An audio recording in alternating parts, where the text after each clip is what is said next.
సంబంధించి. ఎందుకంటే ఇక్కడ ముఖ్యంగా అనేక అంశాలు, ఒకటి అంతర్గత పోరు, అలాగే బయట శక్తుల ఏకమవడము, మరోవైపు బీసీ సంఘాలు కూడా ఇక్కడ వెనుకుండి నడిపిస్తున్నాయి అన్నటువంటి ఒక ఆలోచనలు కూడా చేయాల్సి ఉంటుంది.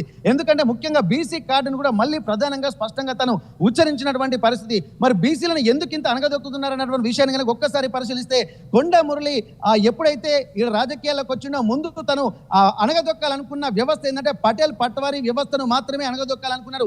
అది నా ఇంటి నుండే మొదలు కావాలన్నటువంటి ఒక ఆలోచన కూడా తను చేసినటువంటి నేపథ్యంలో మరి ఎటు వెళ్తుంది అన్నటువంటి ఒక కోణంలో మనం ఆలోచించాల్సినటువంటి అవసరం అయితే కనిపిస్తుంది. ఏదేమైనప్పటికీ కూడా కొండా సుస్మితా పటేల్ చేసినటువంటి ఈ వ్యాఖ్యలు మాత్రం మొత్తం రాజకీయంగా రాష్ట్ర వ్యాప్తంగా దుమారం రేగుతున్నాయి.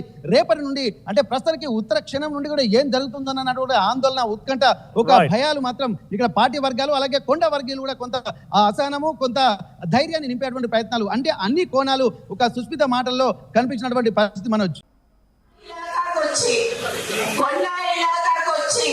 రేవూర్ ప్రకాష్ రెడ్డిని మళ్ళీ గెలిపించమని చెప్పడంలో మీ ఆంతర్యం ఏంటిది అని అడుగుతున్నాను నేను ఇవాళ. ఎందుకు మాతో పెట్టుకుంటున్నావు? ఎందుకు మమ్మల్ని ఇట్లా చేస్తున్నావు?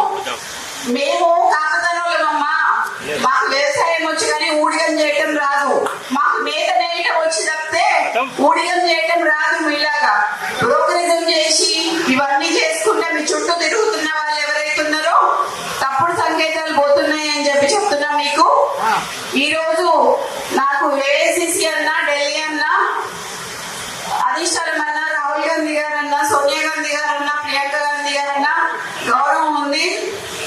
వాళ్ళు ఖచ్చితంగా అన్ని చూస్తున్నారు, అన్ని అబ్జర్వ్ చేస్తున్నారు. అది మీరు చూసుకోవాలి. మరి ఎందుకు అని అంటే నెక్స్ట్ టైం కి మరి మీరు ఉండాలా, ఉండద్దా, ఓడిపోతారా అనేది కూడా కొంచెం సందిగ్ధంలో ఉండాలి. మరి మీరు నెక్స్ట్ ఎలక్షన్ గురించి మాట్లాడినావు కదా, 2 ఎలక్షన్ల తర్వాత రేవూర్ ప్రకాష్ రెడ్డిని గెలిపియాలి అని చెప్పినాం. రేవూర్ ప్రకాష్ రెడ్డి అంటే పరకాలకి తెలియదు, పరకాలంటే రేవూర్ ప్రకాష్ రెడ్డికి తెలియదు ఎలక్షన్ల ముందట. అవునా కాదా? ఎవరు వచ్చిండ్రు? కొండ మురళి వచ్చి తిరిగితే రేవూర్ ప్రకాష్ రెడ్డి గెలిచి, ఈ రోజు 4-5 నియోజకవర్గాలలో తిరిగి ఆ రోజు గెలిపించుకున్న వ్యక్తి, నువ్వు కార్లో కూర్చోబెట్టుకుని తిరిగిన వ్యక్తి ఈ రోజు ఎందుకు గుర్తొస్తలేదు నీకు? అంటే ముఖ్యమంత్రి అయితే కళ్ళు నెత్తికెక్కినాయా అని అడుగుతానా నేను నిన్ను. నాకు భయం లేదు. ఇవాళ పోతే రేపు రెండు నాకు.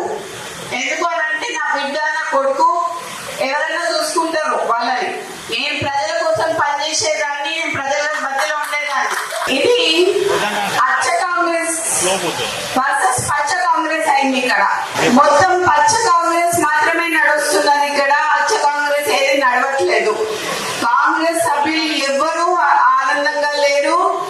దాంట్లో ఉత్తమ్ కుమార్ రెడ్డి అంకుల్, మేము యాక్చువల్లీ అసలు ఆయన పేరు చెప్పాల్సింది ఉండే మాకు చేసిన సహాయానికి, కానీ సరే ఈయన చేస్తాడు అని చెప్పి ఈయన పేరు చెప్పడం జరిగింది.